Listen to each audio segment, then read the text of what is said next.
Pwrpas amser i fentro oedd i arddangos ffynhonnell newydd o'n entrepreneuriaeth drwy defnyddio sgiliau a syniadau pobl oedd mewn gwaith llawn amser.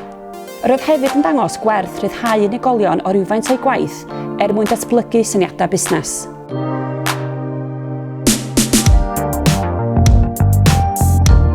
Amcan prosiect amser i fentro oedd i ganiatáu amser i unigolion mewn gwaith llawn amser i datblygu syniadau heb ostyniad mewn incwm.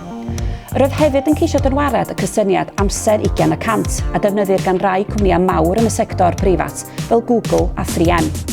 Mae'n galluogi staff i dreulio 1 rhan o 5 o'i hamser yn datblygu prosiectau tu allan i'w rhaglen waith arferol.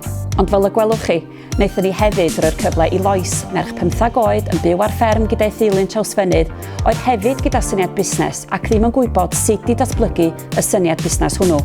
A chymryd mantais llawn o'r osed oedd ganddi yn barod, sef y defaid arbennig oedd yn arddangos yn barod mewn sioia ar hyd Cymru. Pwy a wyr faint o bobl ifanc bydd hi wedi ysbrydoli ac yn profi nad ydy byth rhy ifanc i greu busnes. Felly, ydy Eryl, Jackie a Lois wedi'ch ysbrydoli chi i greu busnes eich hunan?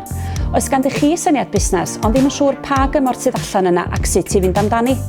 Wel, mae yna help ar gael drwy'r hwb Menter, sydd yn cael ei weithredu gan Menter Môn ac mewn partneriaeth gyda Emsparc. Felly nhw helpu chi ddatblygu eich syniad busnes a darparu pecyn o gymorth wedi'i delwra i'ch anghenion chi. Maen nhw'n gweithredu ym Môn, Gwynedd, Conwy a Dimbych.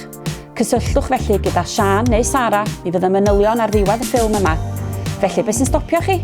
Ewch amdani!